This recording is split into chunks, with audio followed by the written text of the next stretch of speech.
سورت نوح 2 رکوع 28 آیات پر مشتمل مکی صورت ہے اور ترتیب مصحف کے اعتبار سے سورت نوح کا نمبر 71 ہے۔ اس سورت میں حضرت نوح علیہ السلام کا ذکر ہے، ان کی قوم کا ذکر ہے، ان کی تبلیغ کا ذکر ہے۔ اسی مناسبت سے اس سورت کا نام سورت نوح رکھا گیا۔ حضرت آدم علیہ السلام کے بعد اللہ رب العزت نے اس دنیا میں حضرت نوح علیہ السلام کو رسول بنا کر بھیجا۔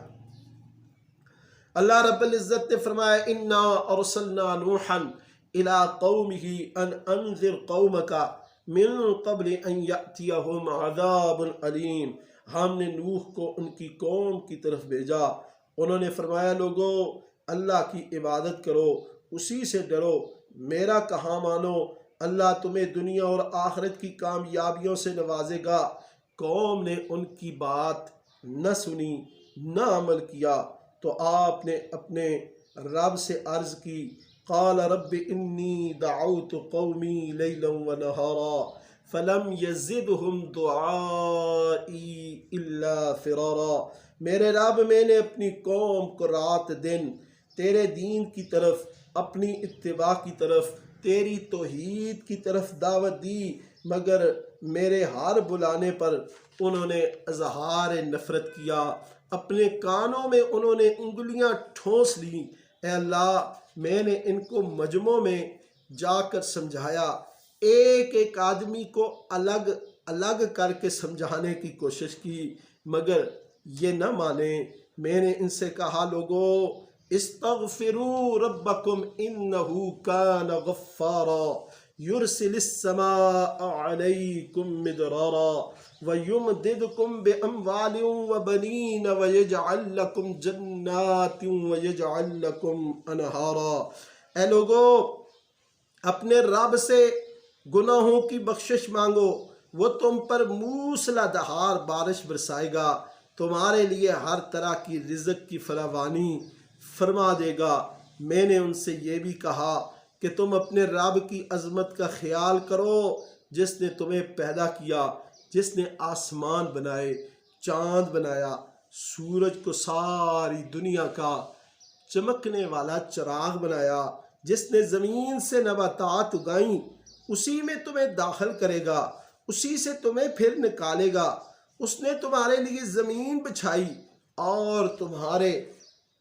تمہاری سہولت کے لیے لِتَسْلُكُوا مِنْهَا سُبُلًا فِجَاجًا، اور اسی نے تمہاری سہولت کے لیے زمین میں رستے بنائے۔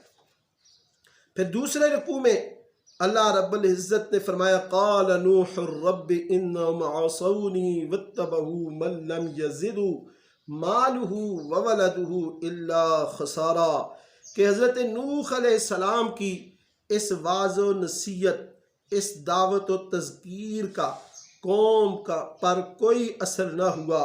وہ اپنے بتوں ود، سوا، یغوث، یعوق، نصر ان کو چھوڑنے پر کسی صورت میں آمادہ نہ تھے، تو آپ نے پھر ان کے لیے اللہ سے ہلاکت کی دعا کی، عرض کی قال نوح رب لا تذر علی الارض من الکافرین دیارا۔ قال نوح رب لا تذر علی الارض من الکافرین دیارا، اے میرے رب ضلوع زمین پر کسی کافر کو نہ چھوڑ، اگر تو نے ان میں سے کسی بھی ان منکروں کافروں کو چھوڑ دیا تو وہ تیرے بندوں کو گمراہ کریں گے اور بدکار اور ناشکری اولاد پیدا کریں گے۔ اللہ نے آپ کی دعا قبول کی اور ان کفار و مشرکین، نافرمانوں اور ظالموں کو غرق کر دیا۔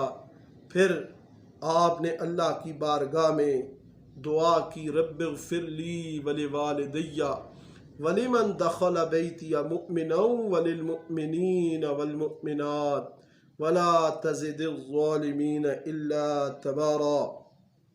حضرت نوح علیہ السلام نے اپنی اپنے والدین کے لیے، اپنے عقیدت مندوں کے لیے، سارے مومنین اور مومنات کے لیے بخشش کی دعا مانگی۔